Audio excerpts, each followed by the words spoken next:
Bismillahirrahmanirrahim. Alhamdulillahi rabbil alamin. Allahumma salli wa sallim wa barik ala sayyidina Muhammadinil amin wa ala alihi wa sahbihi ila yaumiddin. Rabbi shrah li sadri wa yassir li amri wahlul 'uqdatam min lisani yafqahu qawli. Shadaqallahul azim. Menyambung bacaan malam Kamis tadi, ulama telah sepakat mengatakan bahwa Dajjal akan muncul dari arah timur. Ada yang mengatakan dari Khurasan, Iran, dan ada yang mengatakan dari Asbihan, dan pula riwayat yang menyebutkan dari satu tempat di antara Irak dan Suriah. Walau bagaimanapun riwayat-riwayat ini sebenarnya tidak bertentangan, karena boleh jadi pada mulanya ia keluar dari Khurasan, Iran, kemudian lalu mendapat dukungan daripada Yahudi Asbihan, Iran juga, yang berjumlah 70.000 orang itu. Kemudian tantangannya terhadap kaum muslimin bermula ketika ia berada di antara Irak dan Suriah. Seperti yang telah disebutkan, pada Dajjal ini segala macam bentuk kesenangan duniawi ada padanya. Makanan, minuman, perhiasan, harta benda, dan segala macam kenikmatan duniawi itu ada pada Dajjal dan diistidraj oleh Allah untuk pengikut-pengikut Dajjal, sehingga seakan-akan yang haram itu dihalalkan bagi Dajjal dan pengikutnya. Namun surga duniawi bagi Dajjal dan pengikutnya merupakan neraka pada kehidupan akhirat.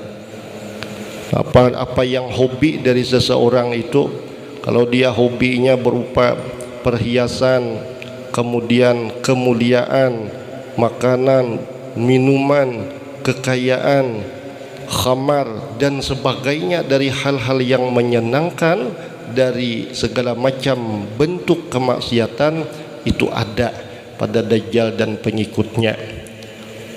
Seperti orang yang hobi minum khamar atau arak, kada baka kurangan arak.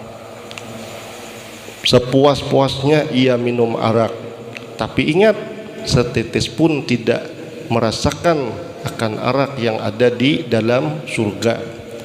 Jadi salah seorang murid Fudail bin Iyad, ada yang mengalami sakaratul maut atau hendak mati, datang sidin menuruni murid nang sakaratul maut tersebut. Jadi dibacakan 2 kalimah syahadat. Ternyata kadakawa muntung si murid ini berucap, asyhadu an la ilaha illallah wa asyhadu anna Muhammadan abduhu wa rasuluh, atau asyhadu an la ilaha illallah wa asyhadu anna Muhammadar rasulullah. Diulang-ulangi oleh beliau kalimah syahadat tersebut sampai beberapa kali. Ternyata si murid ini berkata, aku tidak bisa mengucap kalimat itu dan aku telah berlepas daripada kalimat tersebut.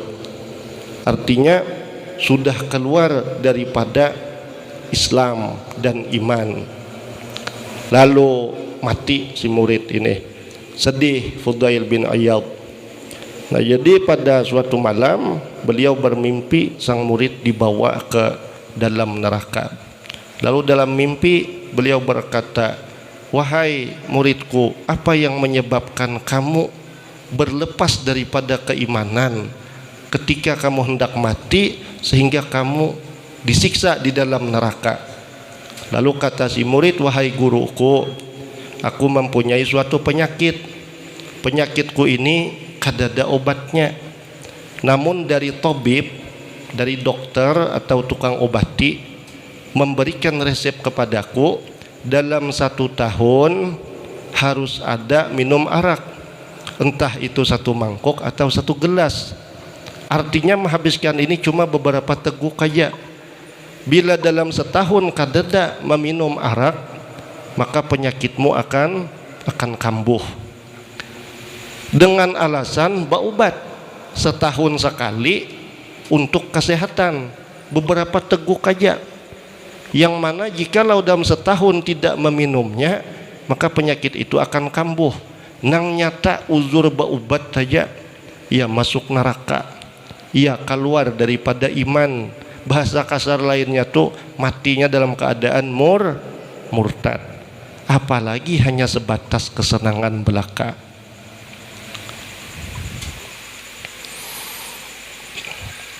Ada juga riwayat yang mengatakan bahwa Dajjal ini pada masa mula muncul di masyarakat kelihatan seperti orang yang sangat kuat imannya kepada Allah. Lalu ia mempunyai banyak pengikut dan pendukung. Setelah ia merasa kuat dan peminatnya bertambah banyak, ia mula mengaku dirinya sebagai seorang nabi. Maka ketika itu ia akan ditinggalkan oleh orang-orang yang mempunyai kesadaran terhadap agama. Jadi seseorang itu di kalangan kita, orang muslim, kalau dia kelihatan taat, penampilannya, perilakunya, kita secara alasan pasti senang dengan orang tersebut. Apalagi alim, apalagi basic keistimewaan yang tidak dipunyai oleh orang lain, banyak pengikutnya. Lalu sudah banyak pengikutnya, akhirnya inya bakaku nabi.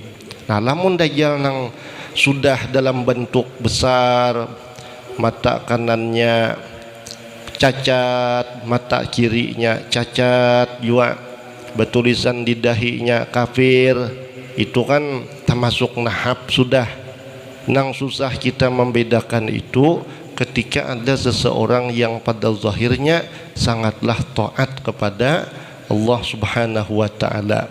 Tapi bagi orang-orang yang punya kesadaran terhadap agama Islam, maka setelah Dajjal itu mengaku nabi, mereka yakni orang-orang yang punya kesadaran terhadap Islam tadi meninggalkan Dajjal, ampih jadi pengikut Dajjal. Kemudian setelah berlalu beberapa masa ia mengaku sebagai Tuhan. Maka pada ketika itulah matanya akan buta sebelah, yakni pada sebelah kanan, dan akan dituliskan di antara dua matanya perkataan kafir, huruf kaf, huruf fa dan ra. Yang tulisan ini akan dapat dibaca oleh setiap orang yang beriman. Setelah kejadian ini baru ia memulai membuat kerusakan dan kekufuran yang tidak pernah dibuat seumpamanya dalam sepanjang sejarah dunia ini. Penyesatan, pemurtatan yang paling terbesar dari sejarah perjalanan dunia ini, yaitu di masa di mana munculnya Dajjal tersebut. Bisa kita bayangkan, wah ini aja jika hendak meneliti ajaran-ajaran sesat banyak, dan setiap orang yang terang-terangan menyampaikan ajaran sesat kadang banyak pengikutnya, banyak pendukungnya. Nang sesat banyak pendukungnya, kadang nang kada sesat sedikit peminatnya. Ini sudah gejala sebelum munculnya Dajjal tersebut. Dajjal akan hidup setelah ia memulai tantangannya kepada umat ini selama 40 hari saja. Namun begitu, hari pertamanya adalah sama dengan setahun, dan hari keduanya sama dengan sebulan, dan hari ketiga sama dengan 1 minggu, dan hari-harinya yang tersisa lagi sama seperti hari-hari biasa. Jadi keseluruhan masa Dajjal membuat fitnah dan kerusakan itu ialah 14 bulan dan 14 hari. Karena pada hari pertama seperti 1 tahun, hari kedua seperti 1 bulan, hari ketiga seperti 1 minggu, dan hari-hari lainnya seperti hari biasa.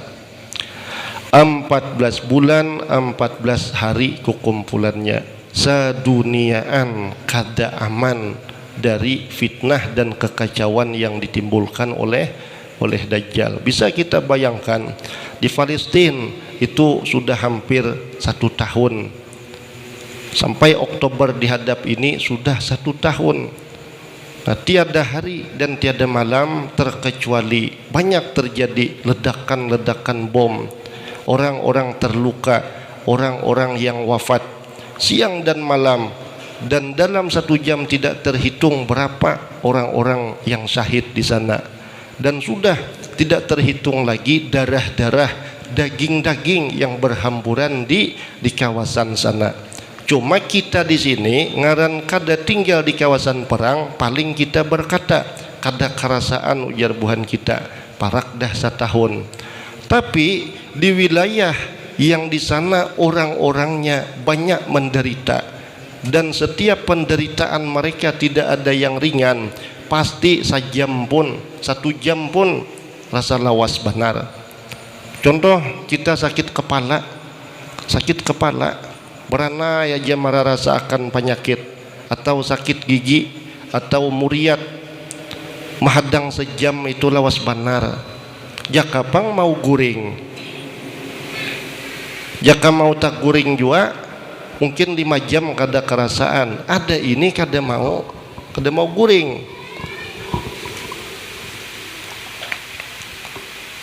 Dalam hadis riwayat Imam Muslim ada disebutkan, qulna ya Rasulullah wa ma labsuhu fil ard, qala 40 yawman, yaumun kasanah wa yaumun kasyahrin wa yaumun kajumu'atin wa sairu ayyamihi ka ayyamikum. Qulna ya Rasulullah wadzalikal yaum alladhi kasanatin atakfina fihi salatu yaum, qala la uqduru lahu qadrah. Artinya kami bertanya, wahai Rasulullah, berapa lama ia akan tinggal di muka bumi ini? Nabi sallallahu alaihi wasallam menjawab, ia akan tinggal selama 40 hari. Hari yang pertama seperti setahun, dan hari yang berikutnya seperti sebulan, dan hari yang ketiga seperti seminggu. Kemudian hari-hari yang masih tinggal lagi, yaitu 37 hari sisanya adalah sama seperti hari-hari kamu yang biasa. Lalu kami bertanya, kata sahabat, wahai Rasulullah, di hari yang panjang seperti setahun itu, apakah cukup bagi kami hanya sembahyang sehari saja, yaitu 5 waktu saja? Nabi sallallahu alaihi wasallam menjawab, tidak cukup, kata beliau. Sehari seperti setahun panjang masanya tidak cukup mengerjakan solat cuma 5 waktu. Kamu, kata Nabi, mesti mengira hari itu dan menentukan qadar yang bersesuaian bagi setiap sembahyang. Maksud sabdaan Rasulullah sallallahu alaihi wasallam ini ialah supaya kita mengira jam yang berlalu pada hari ini bukan mengikut perjalanan matahari seperti yang biasa kita lakukan. Jadi kalau misalnya sudah berlalu 7 jam setelah sembahyang subuh pada hari itu, maka masuklah waktu sembahyang zuhur. Maka hendaklah kita sembahyang zuhur. Artinya kadang mengikuti perjalanan matahari seperti hari-hari biasa yang saat ini kita lewati. Dan apabila telah berlalu setelah sembahyang zuhur itu 3 jam setengah misalnya, maka masuklah waktu asar, maka wajib kita sembahyang asar. Begitulah seterusnya sembahyang maghrib, isya dan subuh, dan seterusnya sehingga habis hari yang panjang itu, yang sama panjangnya dengan masa 1 tahun. Dan bilangan sembahyang pun pada sehari itu sebanyak bilangan sembahyang setahun yang kita lakukan. 5 dikali 360, 5 dikali 360, apakah mencapai 1800 kali sembahyang? Nah, mana HP ulun Oh di bawah. Nah sekira nahap ya Allah 5 dikali 360, kan setahun itu ada 360 hari, dikali 5, berarti di dalam sehari yang panjang itu kita akan sholat sebanyak 1800 kali atau 1800 waktu. Dan waktunya ini kada kawa juga beremang lopang imbah subuh langsung berzuhur, imbah zuhur langsung ba'asar, hitung terus model kayak orang kejar paket juga tuh. Kada kawa jarak imbah zuhur ke asar misalnya 3,5 jam, maka karena kada ikut perjalanan matahari 3,5 jam sesuai jam setelah sembahyang zuhur, matahari itu nang kayak apakah, mungkin kayak masih waktu isyraq kah atau kayak masih waktu duha kah. Nah maka kita wajib sembahyang asar. Jarak satu sembahyang kepada sembahyang berikutnya itu kita sesuaikan berapa jam jaraknya, bukan menyesuaikan arah perjalanan matahari. Nah itu yang dimaksud sehari seperti satu tahun. Begitu pula hari yang kedua, di mana panjangnya sama dengan sebulan, dan pada hari yang ketiga yang mana panjangnya sama dengan 1 minggu. Pada hari-hari ini sembahyang juga ditakdirkan, ditentukan seperti contoh yang telah kami sebutkan tadi. Nah, sebulan 30 hari, berarti kalau sehari semalam biasanya 5 waktu kita sembahyang fardu, 5 dikali 30, berarti kita akan mengerjakan sholat di dalam hari yang kedua sebanyak 150 waktu. Nah pada hari yang ketiga sehari seperti 1 minggu atau 7 hari, berarti sholat di dalam hari itu sebanyak 35 kali atau 35 waktu. Hari keempat dan seterusnya hanya maka normal kayak hari-hari nang biasa. Macam-macam fitnah Dajjal. Dajjal telah diberi peluang oleh Allah Subhanahu wa taala untuk menguji umat ini. Oleh karena itu Allah memberikan kepadanya beberapa kemampuan yang luar biasa.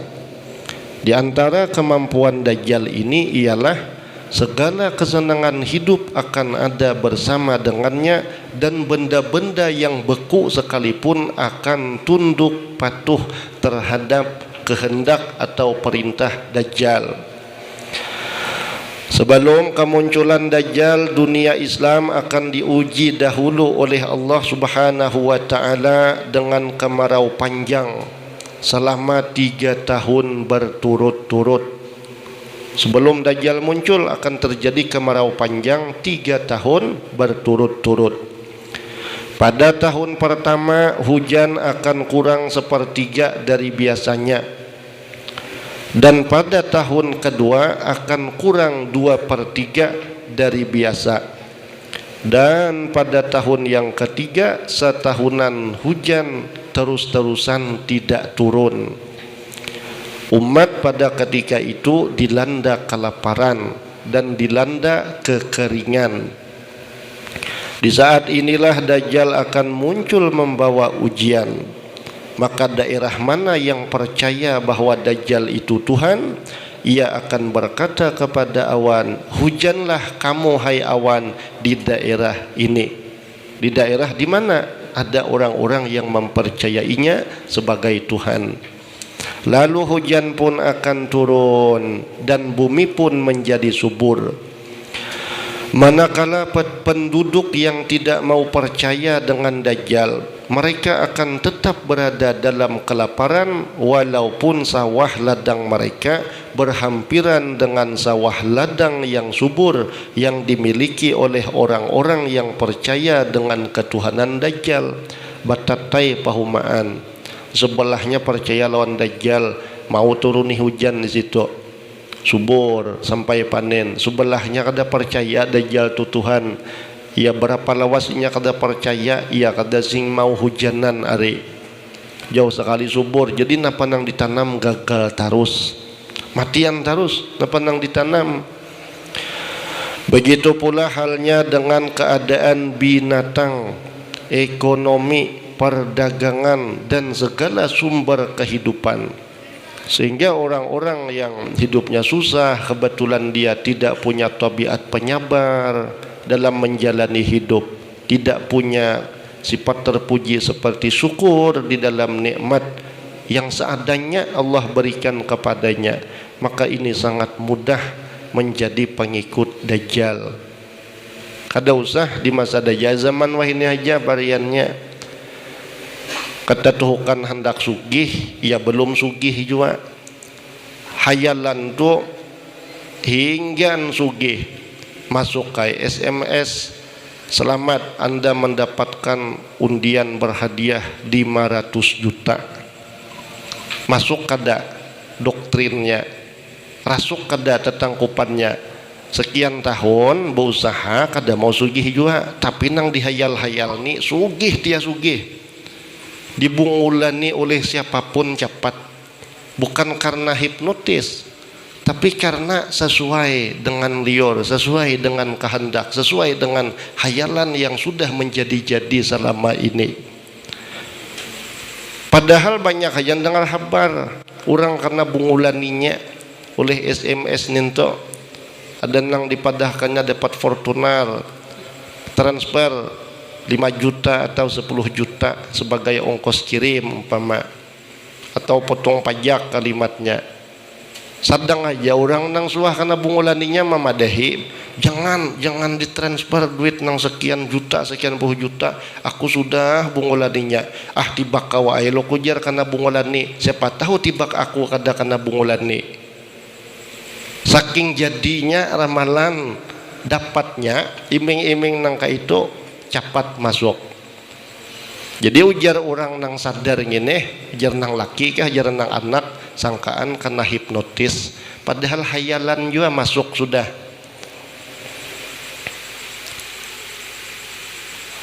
Orang nang tuhuk hendak sugih tapi belum sugih-sugih juga, apa aja diiming-imingi orang dalam hal kesugihan biasanya cepat terpengaruh. Contoh sederhana, misalnya ada dijulungi oleh guru, nah ini wirid saya kira sugih jar, cepat mewiritakan dob. Padahal pintangan banyak membaca sugih ada.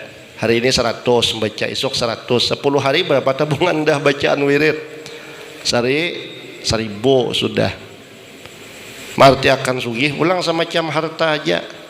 Lalu belum berwirid sudah mahayal emas, berlian, pakaian, mobil. Padahal bisa juga sugih ilmu, sugih iman, sugih sifat terpuji. Nah, orang yang tidak punya tabiat penyabar atau penyukur dalam menjalani kehidupan yang terbilang seadanya, bahkan sedikit, jikalau Dajjal itu muncul, dia akan cepat menjadi pengikut Dajjal. Kada usah Dajjalnya yang muncul, manusia biasa pun yang muncul, bukan Dajjal. Rahat parut tu na lapar umpama, datang kawan bawa imakan, cepat kada hakun, cepat benar hakunnya.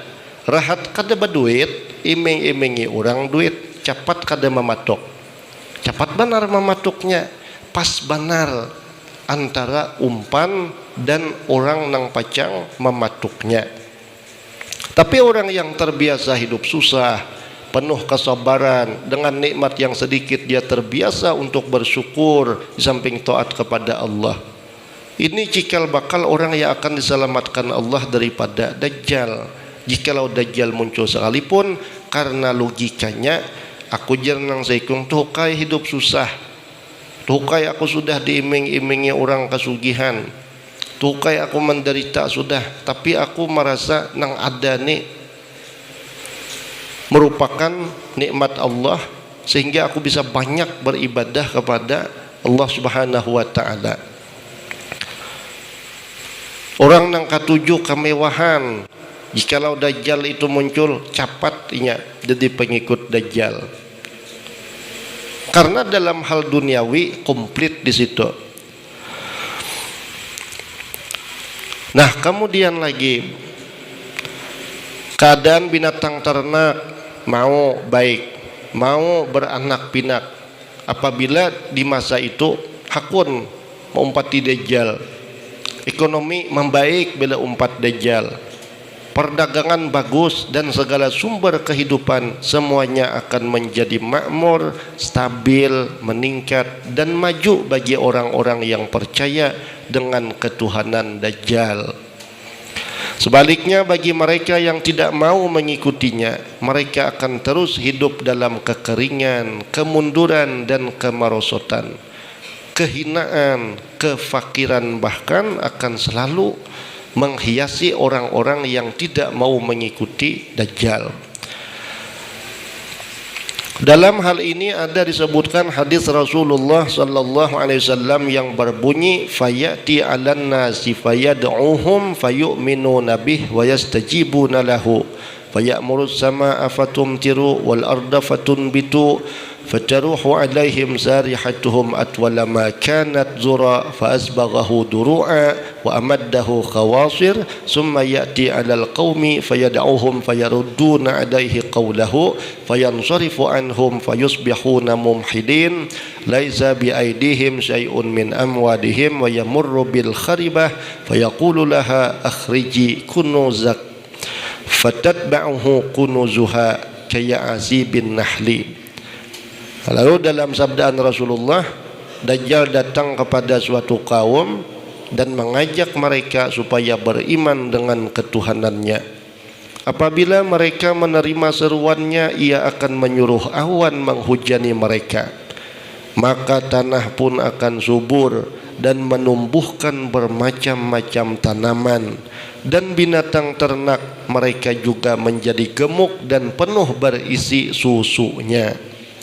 Manakala kaum lain yang tidak mau mengikutinya dan tidak mempercayainya sebagai Tuhan, mereka akan tetap berada di dalam kesengsaraan. Hujan tidak turun di kawasan mereka, tanah mereka terus menjadi kering tandus. Tiada apa tanaman atau binatang ternak yang dapat dihasilkan. Dan apabila Dajjal melalui kawasan atau kota yang telah roboh dan hancur, lalu ia berkata, keluarkan segala isi perutmu, maka akan keluarlah segala simpanan dan tambang yang berharga yang ada di bawah tanah itu dengan segera mengikutinya.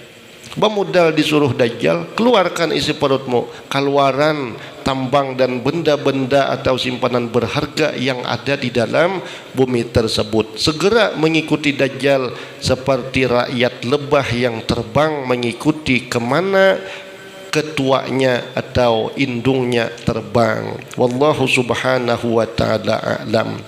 InsyaAllah kita sambung pada malam Kamis berikutnya. Mudah-mudahan yang disampaikan ini bermanfaat bagi kita seberataan. Allah jadikan kita hamba-hambanya yang gemar menuntut ilmu agama, istiqamah dalam menuntut ilmu yang manfaat, baik ilmu zahir ataupun ilmu batin. Allah jadikan kita seberataan, ahli keluarga kita, zuriat-zuriat kita jadi orang-orang yang taat zahir, taat batin, kemudian berkah segala kehidupan kita, usaha dan rezeki Allah subhanahu wa ta'ala kurniakan kepada kita, baik rezeki batin ataupun rezeki zahir. Mudah-mudahan zuriat-zuriat kita jadi orang-orang yang soleh dan salihah. Mudah-mudahan husnul khatimah. Ila hadratin Nabi al-Fatihah.